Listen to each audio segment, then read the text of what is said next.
Alors maintenant, concrètement, comment est-ce que vous devez procéder si vous souhaitez le faire fonctionner pour vous? Si vous souhaitez faire en sorte que l'accueil, mettre en œuvre un degré d'accueil et d'amabilité qui stimule le bouche-oreille autour de votre commerce, eh bien, en commençant par l'accueil, vous devez créer une connexion humaine dès l'arrivée du client.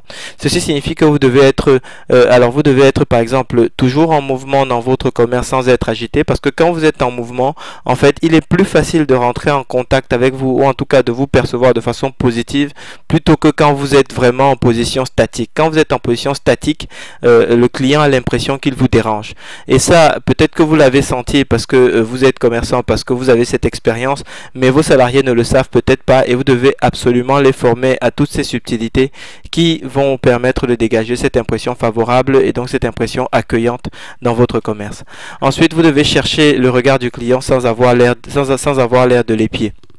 Puis, vous devez montrer de l'attention, c'est-à-dire que vous devez offrir un sourire franc, vous devez dire bonjour, c'est vraiment le basique, c'est le b.a.-ba, mais dans combien de commerces encore on a l'impression de déranger quand on arrive.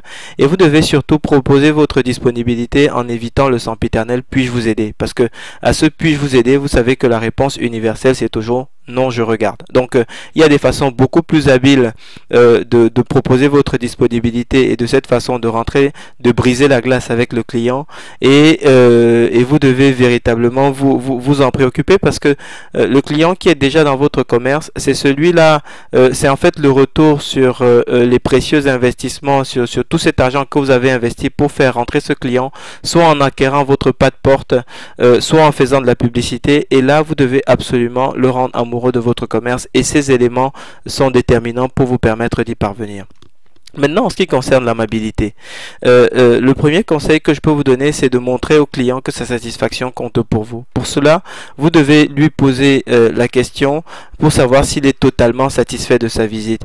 Et puis surtout, très important, exploiter les réponses. Exploiter les réponses, ça veut dire que s'il est satisfait, vous devez lui proposer de participer soit à votre programme de parrainage, parce que quelqu'un qui vous dit, bah écoutez, je suis totalement satisfait, ça s'est très bien passé, pourquoi ne pas lui demander de parrainer des clients, de vous présenter de nouveaux clients, ou alors de participer à votre programme de fidélisation, parce qu'il est démontré par l'Observatoire de la fidélité de l'Université de Bordeaux que lorsque vous avez un programme de fidélisation efficace, vous augmentez votre taux de fréquentation de 10% et votre ticket moyen de 8%. Qu'est-ce que ça veut dire? Ça veut dire concrètement votre fréquentation de 11%, pardon, de 11% et le ticket moyen de 8%. Concrètement, ça veut dire que si un client venait par exemple 10 fois dans le mois, eh bien il viendra une fois de plus. S'il venait 10 fois dans l'année, eh bien il viendra une fois de plus. Et 8% de ticket moyen, ça veut dire que si un client dépensait en moyenne par exemple 100 € dans l'année, eh bien il dépensera en moyenne 108 €, ce qui est au total une augmentation, ce qui fait au total une augmentation de 19%. Ce qui veut dire que si sur la totalité de vos clients, vous imaginez que vous arrivez à rendre la moitié ou les 3/4 vraiment amoureux de votre commerce, mettons ne serait-ce que la moitié, et que vous augmentez le chiffre d'affaires que vous faites avec eux, eh bien de 19%, ça vous permet de mesurer ce que peut vous rapporter un programme de fidélité, de fidélisation efficace. Et là, lorsque vous avez un client qui est satisfait, pourquoi ne pas lui proposer de participer à votre programme de fidélisation? Ensuite, s'il n'est pas satisfait, vous devez montrer que vous faites quelque chose pour corriger. Et les deux erreurs à éviter, c'est tout d'abord ne pas avoir peur de demander, et puis ne pas supposer que le client est satisfait. C'est-à-dire que des fois, quand le client n'est pas satisfait, quand on a l'impression que le client n'est pas satisfait, on a peur de poser la question parce qu'on a peur de la réponse. Surtout, ne faites pas cette erreur, ne vous réfugiez pas derrière le petit confort psychologique que ça peut apporter a priori, mais qui en réalité vous coûtera beaucoup plus cher sur la longue. Il vaut mieux crever l'abcès tout de suite et puis ensuite montrer que vous essayez de réparer ce qui a pu ne pas bien se passer. Et puis surtout, ne supposez pas que le client est satisfait, parce que la majorité des clients qui sont pas satisfaits, tout ce qu'ils font, eh ben ils ne disent rien, simplement ils ne reviennent pas, et puis surtout ils vont dire à tous ceux qu'ils vont rencontrer que ça s'est pas bien passé. Donc prenez les devants, et puis surtout faites en sorte que vous puissiez vous-même savoir ce qui s'est bien passé, ce qui ne s'est pas bien passé, etc., etc. Donc maintenant, montrez-lui que vous êtes attaché à lui, montrez à votre client que vous êtes attaché à lui. S'il n'est pas venu suivant son rythme habituel, eh bien envoyez un SMS pour prendre de ses nouvelles, proposez-lui de passer en magasin, soit pour découvrir, je sais pas moi, la nouvelle collection, soit pour découvrir la nouvelle recette, pour essayer le nouveau, je sais pas quoi, enfin le nouveau véhicule, pour essayer le nouveau produit que vous avez rentré, ou simplement pour venir prendre un café, pour lui montrer ce qui témoigne une sympathie et qui va créer ce lien, cet attachement avec votre client qui fera qu'il aura envie de parler de vous et donc de générer ce fameux bouche à oreille autour de votre commerce. Proposez-lui des offres spéciales pour les habitués.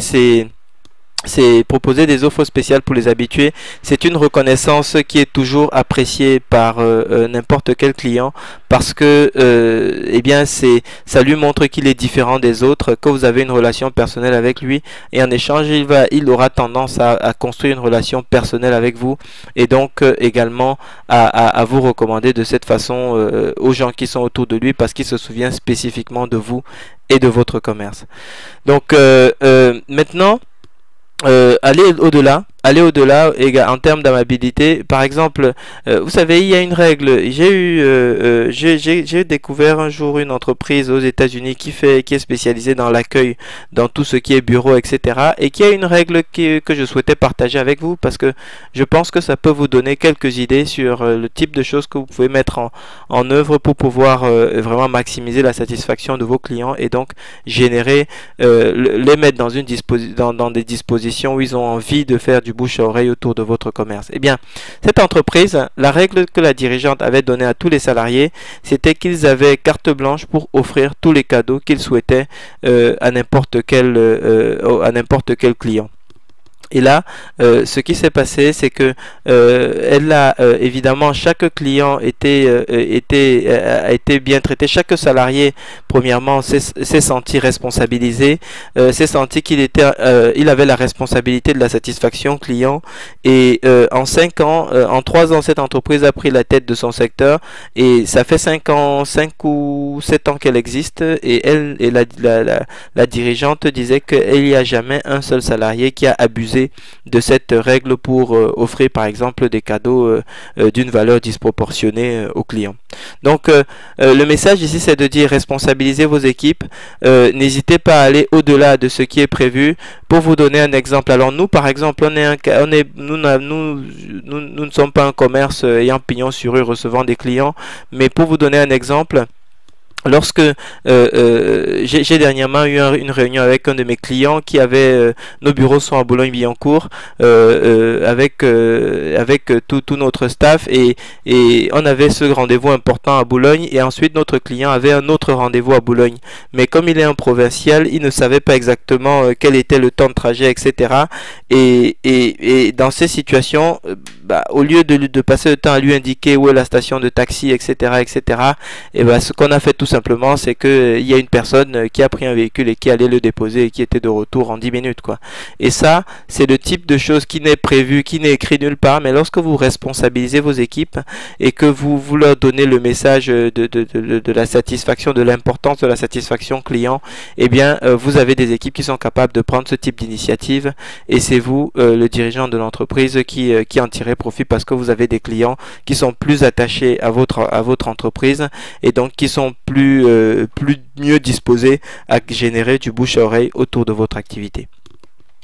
Donc maintenant, ce que je souhaite voir avec vous, c'est quels sont les conseils et outils qui sont à votre disposition pour pouvoir mettre en œuvre ces stratégies.